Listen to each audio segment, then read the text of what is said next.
दोस्तों good morning. एक बार फिर से स्वागत है आपका ओनली प्रॉफिट चैनल एकेडमी में। आज जब ये ऑडियो रिकॉर्ड हो रहा है या ये पॉडकास्ट रिकॉर्ड हो रहा है, उसका जो डेट है वो है 6/7 मतलब 6 जुलाई 2022। और ये पॉडकास्ट ये ऑडियो रिकॉर्ड करने का पीछे का रीज़न ये है कि जो रुपी रिकॉर्ड लेवल पे डिप्रिशिएट हुआ है, जो वीक हुआ है, उसके पीछे में कुछ बेसिक रीज़न है जो हमें समझने हैं। और अब वो कैसा स्ट्रांग होगा आने वाले टाइम में, ये हमें डिस्कस करना है, या ये हम उसमें जो पॉइंट्स है वो आपसे डिस्कस करेंगे। अब सबसे पहली बात हम लोग यहाँ पे डिस्कस ये करेंगे कि रुपी वीक क्यों हुआ है।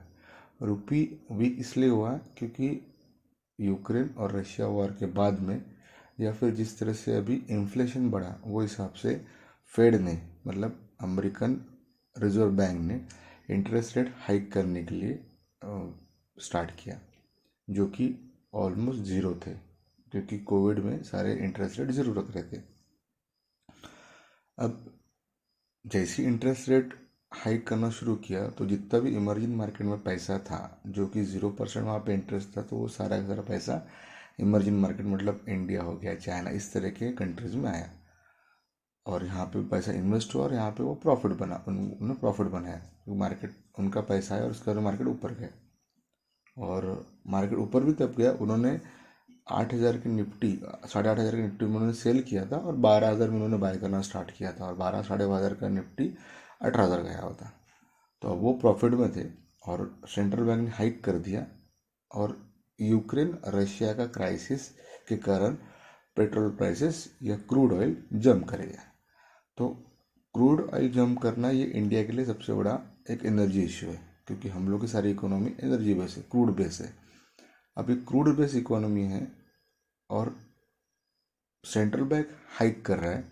ये दोनों चीज़ें हमारे यहाँ से एफआईज के आउटफ्लो के लिए रीज़न था, सबसे बड़ा रीज़न, जिस कारण से हमारा जो रुपया था वो 76.50 से 79 गया। और कल का रुपये ने एक वापस से डेली एक नया हाई लगा रहा है, बोलो, या नया लो बन रहा है। देखा जाए तो हाई लगा रहा है मतलब वो ऊपर में न्यूमरिक में ऊपर जा रहा है और इकोनॉमिक टर्म में वो डिप्रिशिएट हो रहा है। अब होना क्या है यहाँ से, अब जैसे ही आपका इन्फ्लेशन का डेटा आना शुरू हो गया तो अमेरिकन जो इकोनॉमी का जो इन्फ्लेशन है वो रिकॉर्ड हाई पे गया, 40 साल के रिकॉर्ड हाई पे गया, 8% के आसपास चले गए। प्रॉब्लम ये हुआ कि कोई भी इकोनॉमी के लिए इन्फ्लेशन ये बहुत बड़ा खतरा होता है। जैसे कि आपने श्रीलंका में देखा होगा, वहाँ का इन्फ्लेशन बढ़ गया, आज वहाँ की कंडीशन आप देख रहे होंगे, या और उसके बाजू बाजू की 2-3 कंट्री भी आपको मालूम, जहाँ मतलब ऑयल भी नहीं मिल रहा या पेट्रोल भी नहीं मिल रहा, ऐसी कंडीशन है। तो कोई भी गवर्नमेंट, कोई भी कंट्री अपना इन्फ्लेशन कंट्रोल करना चाहती है, और इन्फ्लेशन कंट्रोल करने के लिए अगर आरबीआई बोलो या फिर फेड बोलो, उनके पास में एक बहुत बड़ा इंस्ट्रूमेंट है जो कि हमेशा चलाते हो, और वो इंस्ट्रूमेंट होता है रेट हाइक। फेड ने रेट हाइक किया और जितना इमर्जिंग मार्केट का पैसा है ये वापस जाने लगा, और जिस कारण से आपका करेंसी वापस से ऊपर गया बोलो या डिप्रिशिएट हुआ। अब क्या होने वाला है, जैसा ही इंटरेस्ट रेट हाइक किया तो इन्फ्लेशन नीचे आ रहा है। इन्फ्लेशन नीचे आ रहा मतलब सारे मेटल कमोडिटी पैसा सिस्टम से निकलेगा, तो उतना बाइंग पावर, उतना परचेसिंग पावर कम होगा, और इसको देखते हुए सारे मेटल प्राइसेस नीचे आ गए, जो कि 40% तक नीचे आ गए। अब जैसे नीचे आना शुरू हो गया तो जो आपकी इकोनॉमी का इंडिकेटर था, जो कि जीडीपी आपका पॉजिटिव में चल रहा था, वो नेगेटिव में आया। नेगेटिव में मतलब अभी जो लास्ट क्वार्टर में जो आया उसमें 1 पॉइंट समथिंग कुछ तो भी निगेटिव हुई अमेरिकन इकोनॉमी। अमेरिकन इकोनॉमी अगर नीचे आती है, निगेटिव में आती है, स्लो डाउन में आती है, तो उससे कहते हैं रिसेशन। अब जैसे ही रिसेशन आएगा तो ये जो क्रूड प्राइसेस है, जो कि इतनी ऊपर गई, $120 तक चलेगी, वो सारे के सारे नीचे आएगी। And that is the biggest reason कि जिस तरह से आपका क्रूड नीचे आना स्टार्ट हो जाएगा या दुनिया भर में रिसेशन स्टार्ट होगा, इंडिया के लिए ये बहुत बड़ा पॉजिटिव साइन होगा। और वहीं से हम लोग के यहाँ से जो गए हुए एफआईज है, जिन्होंने करीबन करीबन 2,83,000 करोड़ रुपए का माल सेल किया हुआ है, स्टॉक सेल किया हुआ है, जो कि ऑलमोस्ट 94 से इन्वेस्टेड थे, और उन्होंने भी वो सारी चीज़ सेल कर दी। और सेल भी मतलब ऑलमोस्ट 6 महीने में सेल कर दी। मतलब मुझे याद है $2,000 बेचते थे तो मार्केट को सर्किट लग गया था, तो उन्होंने $7,000 तक का माल एक एक दिन में बेचा हुआ है। 50,000 करोड़ का माल उन्होंने बेचा हुआ। तो इस कारण से इतना आउटफ्लो इंडिया से हुआ, जिस कारण से आपका रुपी जो है वो एक और रीज़न हुआ डिप्रिशिएट होने का। अब जैसे ही आपका एनर्जी प्राइसेस नीचे आते, ये सारे के सारे एफआई वापस से आपके इन्वेस्ट करने आएंगे। अब ये आपके इन्वेस्ट करना क्यों आएगा, मैं इसका एग्जांपल देता हूँ क्यों आएगा, इसका रीज़न देता हूँ। सबसे अगर अच्छा रिटर्न अगर कोई इमर्जिंग मार्केट में अगर किसी को मिला है तो वो इंडिया में मिला है। पहली बात, इंडिया का जो जीडीपी है आफ्टर द कोविड क्राइसिस आपको 8.4 मिलेगा। हम लोग का आफ्टर द कोविड 2.5 लाख का टैक्स कलेक्शन है। हम लोग का पिछले 5 महीने से हाईएस्ट जीएसटी कलेक्शन आ रहा है। ठीक है, अब चाइना जो है ये रशिया को सपोर्ट कर रहा है। अब चाइना अगर रशिया को सपोर्ट कर रहा है तो वेस्ट और अमेरिका उसके सारे के सारे खिलाफ है। तो चाइना में तो ये जाने से रहा, और चाइना वन पॉलिसी अपने यहाँ पे अभी वर्ल्ड वाइड आपको दिख रही होगी कि चाइना अगर मैन्युफैक्चरिंग अगर हब है तो उसके साथ में एक कंट्री ऐसी चीज़ जहाँ पे उसके सपोर्टिव या एक ऑल्टरनेटिव मिले, एक बैकअप जैसा बोलते हैं उसको। तो ये एक और रीज़न, हम लोग के करीबन 100 करोड़ के इंफ्रास्ट्रक्चर प्रोजेक्ट स्टार्ट है, जो कि बहुत बड़ा कैपिटल इन्वेस्टमेंट है इंडियन गवर्नमेंट की तरफ से। कोविड के बाद में सबसे ज़्यादा हार्ड इम्यूनिटी अगर किसी कंट्री में आई होगी तो वो हमारे कंट्री में आई हुई है। ठीक है, एक सबसे बड़ा बिगेस्ट जो आज की तारीख में बोलते ना, जैसे अभी तक के डॉलर डोमिनेट करता, वैसा अभी यूपीआई जो कि आपका यूनिफाइड पेमेंट ट्रांजैक्शन, जो कि हम लोग के आप देखते होंगे पेटीएम और ये सब चीज़ें जिस पे चलती है, वो अब ग्लोबली जा रहा है। सिंगापुर हो गया या बाकी सी कंट्री में जिसने ये सब चीज़ें यहाँ से अभी मतलब वहाँ पे भी आपको सर्विस मिलना स्टार्ट होगी। मतलब करेंसी आपकी अलग रहेगी, और आने वाले टाइम में ऐसा भी हो सकता है कि वो करेंसी के साथ में भी आप इंटरनेशनली साइमल्टेनियसली स्कैन करके आप ट्रांजेक्शन कर पाओ। और अगर ये हो जाता है तो आपको किसी करेंसी की ज़रूरत नहीं पड़ेगी होल्ड करने की। ये एक बहुत बड़ा मेजर रीज़न है, क्योंकि 60% रिजर्व करेंसी दुनिया में ये डॉलर समझी जाती है। अब इस तरह की चीज़ें जिस तरह स्टार्ट हो जाएगी तो किसी को भी डॉलर रिजर्व करेंसी रखने की ज़रूरत नहीं पड़ती। हम लोग की रूरल इकोनॉमी काफ़ी स्ट्रांग है, जो कि ऑलमोस्ट कोविड में भी ग्रो कर रही है। रूरल में गवर्नमेंट का जो स्पेंडिंग है वो अब तक का हाईएस्ट है। एग्री बिजनेस जो है वो डिजिटल प्लेटफॉर्म में आके बैठे हुए, आपको देखना होगा कि यूट्यूब, फेसबुक, ये सब चीज़ें अब ऐसे लेवल पे जाके बैठे कि हर किसी के हाथ में मोबाइल है, और किसी को कोई भी इन्फॉर्मेशन लगती है तो वो फट करके निकाल करके यूट्यूब पे या इस पर चेक कर लेता है। और इसके अलावा जितने भी सोशल मीडिया प्लेटफॉर्म है वहाँ पे आपको इन्फॉर्मेशन और बाकी चीज़ें आपको एकदम से अवेलेबल है। मतलब आपको अब सोचने की जरूरत नहीं पड़ती। सारे सोशल मीडिया प्लेटफॉर्म पे की पर्सन जो बैठे हुए आज की तारीख में वो सारे इंडियन बैठे हुए ऑलमोस्ट देखा जाए तो। करीबन हम लोग का जो अभी तक का रिजर्व था वो 600 बिलियन के आसपास का था, जो कि अभी जस्ट ये 3 से 4 महीने में कम हुआ है। ठीक है, हम लोग का मैन्युफैक्चरिंग प्रिया है ऑलमोस्ट 50 के ऊपर है, सर्विस पे है 50 के ऊपर है। हर महीने के हमारे यहाँ पे 15,000 करोड़ की SIP आ रही है। SIP म्यूचुअल फंड की बाइंग, और अभी कल का इंडस्ट्रियल न्यूज़ है करीब 27 नए NFOs अभी पाइपलाइन में, जो कि जिन्होंने अभी 3 महीने से अभी सेबी ने उसको क्लोज बंद रखा था, और अभी बस वापस से स्टार्ट कर रहे हैं। तो अभी 27 जब इन्फो आएंगे तो उनके थ्रू अलग से पैसा जो पंप होगा, इंश्योरेंस कंपनी की बाइंग्स, LIC की बाइंग्स, प्लस हम लोग के यहाँ पे करीबन कोविड में 6 लाख डिमांड अकाउंट ओपन हुए थे, और वो 6 लाख डिमांड अकाउंट ओपन होकर उसमें से आप पकड़ लो मोटा मोटा अगर 10,000 भी किसी ने अगर इन्वेस्ट किया है तो वो हिसाब से उसका जो वैल्यूएशन का वो अलग से आएगा। अब आज की तारीख में एक सबसे बड़ा रीज़न है, अभी तक के FI सेल कर रहे थे और उनकी जो FI होल्डिंग है वो अभी तक के सबसे लोएस्ट लेवल पे आके बैठी। ये एक बहुत बड़ा सबसे बड़ी ये है कि 2020 में जितनी FIs ने पोजिशंस विड्रॉल की थी या माल बेच दिए थे या उन्होंने विड्रॉल किए थे, आज उससे भी नीचे जाके बैठी हुई है। मतलब ऑलमोस्ट 14% या 15% पे वो लोग आके बैठे हुए। अब करीबन हम लोग की इकोनॉमी जो है ये डिजिटलाइज होके बैठी है, ऑलमोस्ट डिजिटल होके। हर महीने करीबन मुझे लगता है 1 ट्रिलियन के आसपास के हम लोग की UPI ट्रांजेक्शन हो रहे हैं, क्योंकि 24 घंटा आप अगर देख रहे होंगे, आज ही देख रहे होंगे आप यूट्यूब के ऊपर में आपको हर बिजनेस के लिए मोटिवेशन चैनल्स मिल रहे हैं। मोटिवेशन चैनल बोलो या आपको फेमस बता रहे आपको सारे किस तरह से बिजनेस करना है, किस तरह से आपको अपना बिजनेस को आगे बढ़ाना है, ये सब चीज़ें आपको इजीली, जो कि पहले के सारे जो ये फ्रेमवर्क्स है, ये सारी स्ट्रेटेजी आपको बड़े बड़े आईआईएम्स में, बड़े बड़े बिजनेस कॉलेज में ही सीखने मिलती थी। अभी आपको और एक सबसे बड़ी बात अगर देखा जाए तो हमारे लिए जो अंग्रेज़ों ने हमारे ऊपर राज किया और जो अंग्रेजी हम लोग के लिए अभी एक तरह से कॉमन हो गई, ये हमारे लिए गॉड गिफ्ट है। क्योंकि कोई भी दुनिया का लिटरेचर है वो आपको, या कुछ भी कोई भी आपको नॉलेज और गेन करना है तो वो आपको इंग्लिश में मिल जाता है और वो आप आराम से पढ़ सकते हो। यूपीआई जो है अभी ये ब्लॉकचेन के अंदर में आ रहा है। मतलब यूपीआई को लेकर के, यूपीआई और ब्लॉकचेन टेक्नोलॉजी लेकर के आपकी इस तरह से आपका मॉडल बन जाएंगे कि आप कोई भी करेंसी आप उसके साथ में कनेक्ट करके आप अपना ट्रांसफ़र, अमाउंट का ट्रांसफ़र दुनिया में किसी भी कंट्री को कर सकते हो। या अभी आगे जाके कुछ चीज़ें आपको दिखेगी।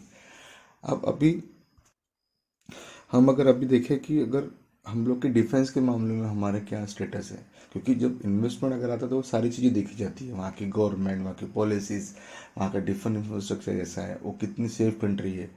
जैसा अभी यूक्रेन क्राइसिस हुआ कि वो अपने आप को डिफेंड ही नहीं कर पाया, तो ऐसी जगह कोई इन्वेस्टमेंट करना चाहता। तो हम लोगों की जो आर्मी है, हम लोग का जो डिफेंस पूरा आर्किटेक्चर है, वो इतना स्ट्रांग है कि हम लोग हाई अल्टीट्यूड पे और लो इसके ऊपर में भी काम कर सकते हैं। जैसे कि हम लोग का गलवान हो गया, या जितने डिफेंस वाला जितना एरिया, जितनी बॉर्डर लाइन है चाइना के साथ में, आप देख रहे होंगे बीच में आपने सुना होगा कि चाइनीज़ जो आर्मी है वो उस हाई अल्टीट्यूड के ऊपर में सर्वाइव नहीं कर पा रही। उनके काफ़ी सारे 3-4 मेजर उनके आर्मी कमांडर उनके डेथ हुई। ठीक है, मैं ये जितने भी छोटे छोटे पॉइंट्स आपको बता रहा हूँ, जैसे कि फॉर एग्जांपल और कुछ पॉइंट्स मैं आपको बताता हूँ। इससे अभी हम लोग ने 10% ब्लेंडिंग स्टार्ट कर दिया है क्रूड ऑयल का। हम लोग के यहाँ पे जो डेडिकेटेड फ्रेट कॉरिडोर बन रहे हैं, 100 यूनिकॉर्न हर महीने में आपके यहाँ पे एक यूनिकॉर्न मिल रहा है। पूरे यूरोप में 27 यूनिकॉर्न है। हम लोग के हमारे इंडिया में करीबन 100 यूनिकॉर्न बन चुके हैं पिछले 3 साल इसमें। इस टाइम पे सबसे हाईएस्ट इलेक्ट्रिसिटी कंजम्पशन हुआ जो कि 222 गीगावाट है। ये सारी चीज़ें पब्लिक डोमेन पे अवेलेबल है। मतलब मैं बता रहा हूँ ऐसी बात नहीं, बट ये सारी चीज़ें पब्लिक डोमेन में अवेलेबल है। आप कहीं पे भी इसको गूगल करके देख सकते हो और आपको ये सब चीज़ें आराम से अवेलेबल मिल जाएगी।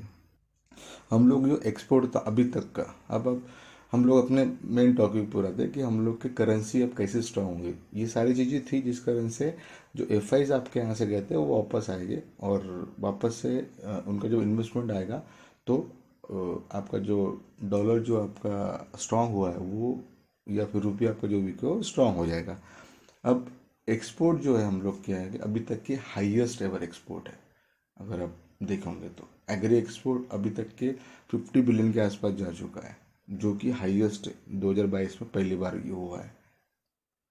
अब जितनी भी यूरोपियन कंट्रीज़ है, या फिर जितनी भी वेस्ट बोलो या फिर यूएस बोलो, इनको इन्वेस्टमेंट डेस्टिनेशन अब ना चाइना रहा है ना रशिया रहा है। बांग्लादेश, पाकिस्तान और बाकी की जो कंट्रीज इमर्जिंग जो मार्केट है उनकी कंडीशंस क्या है, उनकी इकोनॉमिक कंडीशंस क्या है, आपको अच्छे से मालूम। तो उनके लिए स्ट्रॉन्ग डेस्टिनेशन पॉइंट जो है वो इंडिया बनने वाला है, और जिस कारण से आपके यहाँ पे जो इन्वेस्टमेंट है ये पूरा का वापस आएगा और आपका रुपी स्ट्रांग होना स्टार्ट हो जाएगा। अब ये तो चीज़ होगी जो कि इकोनॉमिक फैक्टर है, जिससे आपके यहाँ पे इन्वेस्टमेंट जो गया था वापस हम लोग के यहाँ पे इतना ओपन अप है कि हम लोग के यहाँ पे कोई भी 6 महीने में 600 बिलियन के 1000 बिलियन डाल सकता है, और महीने 2 महीने में वो वापस से अमाउंट विड्रॉ भी कर सकता है। हम लोग के यहाँ पे ओपन विंडो है, तो वो इस कारण से इतना एफ का अमाउंट आता भी है और जाता भी है। हाँ, अगर एफ आई की बात कर रहा हूँ मैं, एफ की बात नहीं कर रहा हूँ। एफ का इन्वेस्टमेंट विड्रॉल हुआ है, लेकिन एफ अभी तक का हाईएस्ट है, जो कि मुझे लगता है पिछला डेटा जो था मेरे पास में करीबन 80 बिलियन के आसपास का एफ हम लोग के यहाँ पे करंट इसमें आया है, लास्ट फाइनेंशियल ईयर में आया। अब एफ हम लोग क्या है हाईएस्ट एवर है, और एफ का आउटफ्लो, जिस कारण से हम लोग का मैं बार बार आपको रुपये डिप्रिशिएट होने के पीछे की जो रीजन समझाने की कोशिश कर रहा हूँ, ये सारे रीजन्स है। और रुपये स्ट्रॉन्ग्स क्यों होंगे उसके भी रीजन्स मैं साथ में आपको बता रहा हूँ। अब जब यूक्रेन क्राइसिस और स्टार्ट हो गया तो सबसे पहले वेस्ट ने क्या किया, उसके सारे जो एसेट्स थे, रशिया के एसेट्स थे, वो सीज कर दिए। अब हुआ ये कि उस टाइम पे रशिया के करीबन 650 बिलियन के ऑलमोस्ट यूएसडी बोलो या फिर डॉलर के रिजर्व थे, जो कि उन्होंने सीज कर दिए। ये एक सबसे बड़ा, आप बोल सकते हो कि एक निगेटिव डॉलर के हिसाब से बोलो या फिर वो था, जो कि मैसेज दुनिया को गया कि अगर कल चल के आप अगर यूएस का अगर नहीं सुनते हो, अमेरिका का किसी बात के ऊपर में आप ना नुकर करते हो, तो यूएस आपके एसेट सीज करता है। और ये एक बहुत बड़ा कंसर्न हो जाता है जब आप किसी के जब आप एक ऐसे करेंसी जो कि 60% रिजर्व करेंसी है दुनिया की, और ऐसी करेंसी पे आप अपने एसेट्स रखते हो, और वो कंट्री इस ऐसे किसी एक्टिविटी के कारण आपकी जो एसेट है उसको सीज कर लेती है, जहाँ से पूरी दुनिया में एक मैसेज गया है कि यहाँ से आगे हमें डॉलर रिजर्व्स ये कम रखने हैं और हम लोग अपनी करेंसी में ट्रेड स्टार्ट करेंगे। इसका नतीजा ये हुआ कि रशिया ने बोला कि मैं अभी जितनी भी जो क्रूड की और गैस की जो अमाउंट है, जो मैं रूबल में लूँगा। रूबल मुझे अच्छे से याद है, उस टाइम पे 83-85 पे ट्रेड कर रहा था। जैसे ही उन्होंने सारे असेट सीज कर दिए, ये रूबल 120 पे चले गया। लेकिन कुछ 15 से 20 दिन के बाद जैसे ही पुतिन साहब ने डिसीजन लिया कि हम लोग पूरा पेमेंट रूबल में लेंगे, क्योंकि हम लोग गैस दे रहे हैं और हमको मतलब डिफेंड करता है, अभी हमारा प्रोडक्ट है तो हम किस में पेमेंट लें तो हम डिसाइड करेंगे। अब सारा जो गैस है रशिया, वो यूरोप को जाता है। अब जैसे ही उन्होंने ये स्टेटमेंट दिया, जो 120 गया हुआ रूबल था उसने वापस से स्ट्रांग होना स्टार्ट कर दिया। आप बिलीव नहीं करोगे, मुझे लगता है 1 महीने के अंदर ही 120 का रूबल 54 तक आ गया है। इतना स्ट्रांग हो गया। पिछले 7 साल में अभी तक का स्ट्रांग हुआ करेंसी अगर है, या फिर अगर रूबल स्ट्रांग हुआ है तो वो अभी हुआ है। अब लोगों का डॉलर से काम करना धीरे धीरे कम होना स्टार्ट हो गया। क्यों? क्योंकि जिस तरह से आपको मैक्सिमम पेमेंट आपको रशिया को करनी है, मतलब क्रूड की हो गया, ईरान से भी हम लोग का ऑलमोस्ट उनके करेंसी में ट्रेड करना या रुपये में पेमेंट लेना उन्होंने एक्सेप्ट किया हुआ है। तो रुपये की हम लोग को रिक्वायरमेंट अभी कम पड़ना स्टार्ट हो रही है। अब होगा ये सर, अभी कल की एक बात, कल या मुझे लगता है लास्ट वीक की बात है, अल्ट्राटेक ने 25 मिलियन का पेमेंट, डॉलर का पेमेंट है, चाइनीज युआन में किया है। मतलब दैट इज द स्टार्ट, ये स्टार्ट हो चुका कि अब यहाँ से लोगों को यहाँ से जो कंट्रीज है या बड़ी बड़ी कॉरपोरेट्स है या कंपनीज है, वो युआन भी अभी रिजर्व करेंसी में आ गया है। अगर आप देखोगे इंटरनेशनल मॉनिटरी फंड में या फिर आईएमएफ में, तो आपको रिजर्व करेंसी में 13% अभी आपको युआन में मिलेगा।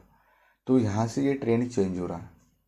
अगर आगे जाके जितनी भी कंट्रीज है, क्योंकि अब उनको अपनी अपनी रुपीज़ सबको स्ट्रांग करनी है, अपनी अपनी करेंसी स्ट्रांग करना है, ये एक थॉट प्रोसेस आना शुरू हो गया कि अपनी अपनी करेंसी स्ट्रांग करना है। तो जो भी कुछ एक्सपोर्ट करते हैं उसका पेमेंट अपने ही करेंसी में लेना स्टार्ट किया जाए। अगर जिस तरह से दुनिया का एक्सपोर्ट हब बोलो या मैन्युफैक्चरिंग हब चाइना है, और चाइना अगर अपनी करेंसी में पेमेंट लेना स्टार्ट कर लेता है, जो कि बहुत हद तक के पॉसिबल है, क्योंकि डॉलर का डोमिनेंस लोगों ने 40 साल देखा हुआ है।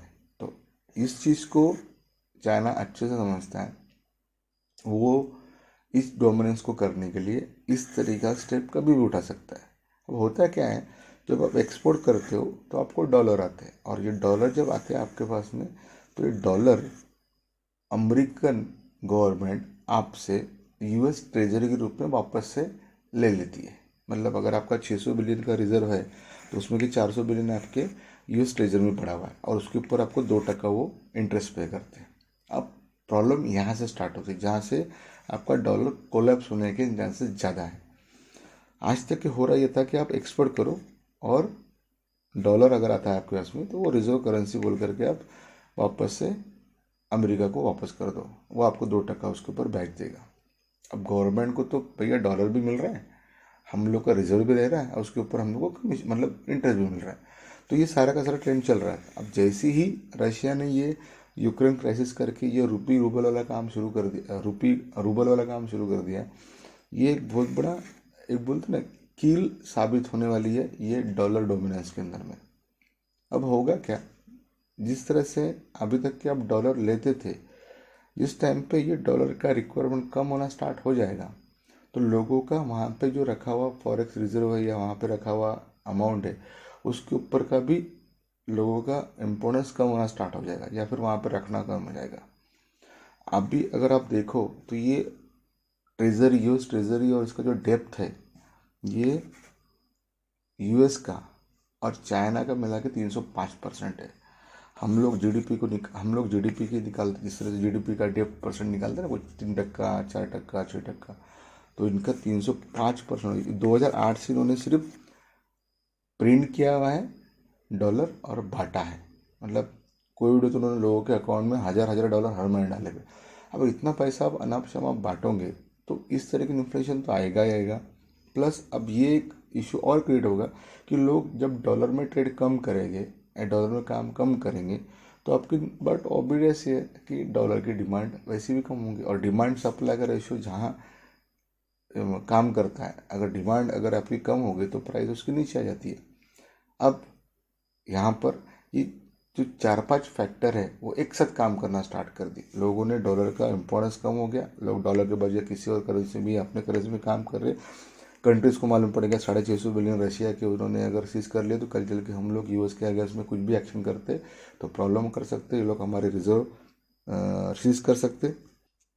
अब हम लोग के यहाँ पे अगर आप देखोगे तो डॉलर जो बाहर जा रहा था उसके पीछे की जो रीज़न भी है कि हम लोग गोल्ड इंपोर्ट करते हैं, क्रूड इंपोर्ट करते हैं, इलेक्ट्रॉनिक्स कुछ आइटम इंपोर्ट करते हैं। अब हो ये रहा है कि हम लोग ने क्रूड इंपोर्ट करते हो तो बट नेचुरल नीड है अपनी, तो इसमें 10% हम लोग ने इथेनॉल ऐड करना स्टार्ट कर दिया, और 2025 तक के तो मोदी साहब बोलते हैं कि 20% आपका इथेनॉल हम लोग ऐड करना शुरू होंगे। हम लोग का साल का 120 बिलियन का क्रूड इंपोर्ट है। अब अगर 10% में 120 बिलियन है तो 20% में ये तो ऑलरेडी कम होना स्टार्ट हो जाएगा। प्लस टाटा मोटर्स का कल का एजीएम अगर आपने देखा होगा, उन्होंने बोला है कि हम लोग 1 लाख गाड़ियाँ मैन्युफैक्चरिंग करेंगे ईवी के लिए। अब हम लोग का मैक्सिमम जो गवर्नमेंट का जो पूरा बोलते हैं मोटो है या डायरेक्शन है वो ईवी के ऊपर शिफ्ट हो रहा है, तो वैसे भी आपका पेट्रोल की रिक्वायरमेंट कम होगी। अब हम लोग का आउटफ्लो जो है, एफ आते आते इन्वेस्टमेंट लेके आते और जाते, तो ये एक आउटफ्लो हो गया। हम लोग क्रूड जो मंगाते वो एक आउटफ्लो हो गया, हम लोग गोल्ड मंगाते वो एक आउटफ्लो हो गया, और हम लोग इलेक्ट्रॉनिक आइटम मंगाते वो एक आउटफ्लो हो गया। तो क्रूड के ऊपर की डिपेंडेंसी हम लोग की कम हो रही है, ये हम लोग का रिक्वायरमेंट कम है। 120 के हिसाब से अगर क्रूड मंगा रहे थे तो हम लोग का डॉलर भी हम लोग का ज़्यादा जा रहा था, आउटफ्लो ज़्यादा हो रहा था। जैसे ही आपका क्रूड नीचे आएगा तो आपका ये अमाउंट भी कम हो जाएगा, आपका अमाउंट भी कम होगा, आपका परसेंटेज भी कम हो जाएगा, मतलब पैसे से भी उसका कम हुआ अमाउंट, मतलब वो उसका वैल्यूएशन कम हुआ, और क्वांटिटी भी आप कम मंगा रहे। तो ये जो 120 बिलियन था वो बड़ी बात नहीं, आने वाले साल 2 साल में आपको 80 बिलियन की भी नीचे मिलेगा। हम लोग गोल्ड इंपोर्ट करते हैं, हम लोग का गोल्ड रिजर्व, कैन इमेजिन, दुनिया में यूएस, जर्मनी और मुझे लगता है रशिया, ये तीनों चारों कंट्री को मिला के भी सबसे हाईएस्ट है। 25,000 टन गोल्ड हम लोग के यहाँ पे इंडियन घरों में, मतलब जो हम लोग क्या, देखो एक ट्रेडिशन होता है कि सोना लेना, सोना रखना, सोना रखना, तो घरों में 25,000 टन सोना लोगों के घर में, सबके यहाँ पे थोड़ा थोड़ा लेडीज हम लोग के यहाँ पे रखती है, तो इतना सोना हम लोग के यहाँ पर। ये मैं सिर्फ घरों की बात कर रहा हूँ, जो मंदिरों में है वो तो अलग ही है, और उसके बावजूद भी हम लोग हर साल करीबन करीब 46 या 50, 46 के 48 बिलियन का गोल्ड इंपोर्ट ही करते। अब लास्ट वीक में हम लोग गवर्नमेंट ने जो 12.5% टैक्स था उसके ऊपर में 5% इम्पोर्ट ड्यूटी और लगा दी। 7.5% था शायद, तो 5 पर तो 12.5% हो। तो अब ये इम्पोर्ट ड्यूटी के कारण ये जो गोल्ड का पैसा बाहर जा रहा था, डॉलर बाहर जा रहा था, वो भी अभी कम हो गया। तो हम लोग का जो आउटफ्लो था एफ का तो ऑलमोस्ट 15% हो चुका, मतलब उनका ऑलमोस्ट आउटफ्लो बंद हो चुका।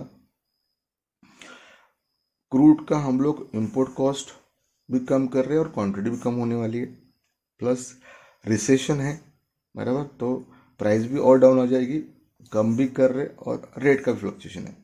प्लस हम लोग ने गोल्ड के लिए भी अब इंपोर्ट ड्यूटी कर दी, तो हम लोग की जितनी भी आउटगोइंग था डॉलर का वो अब धीरे धीरे कम होते जाएगा।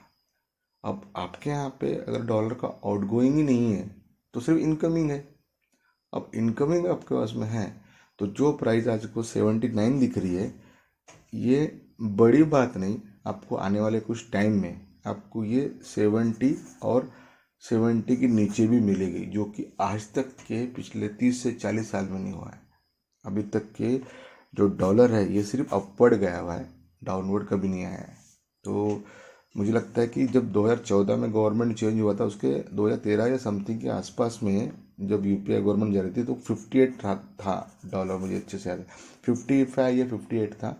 और उसके बाद से जैसी ही गवर्नमेंट गई तो यूपीआई गवर्नमेंट जाने के बाद में इसने सीधा जंप लगाया था और 68 या समथिंग कुछ तो भी एकदम इतना डिप्रेशिएट हुआ था। तो ये कुछ रीजंस है जिस कारण से हम लोग को डॉलर जो है ये सेल करके चलना है।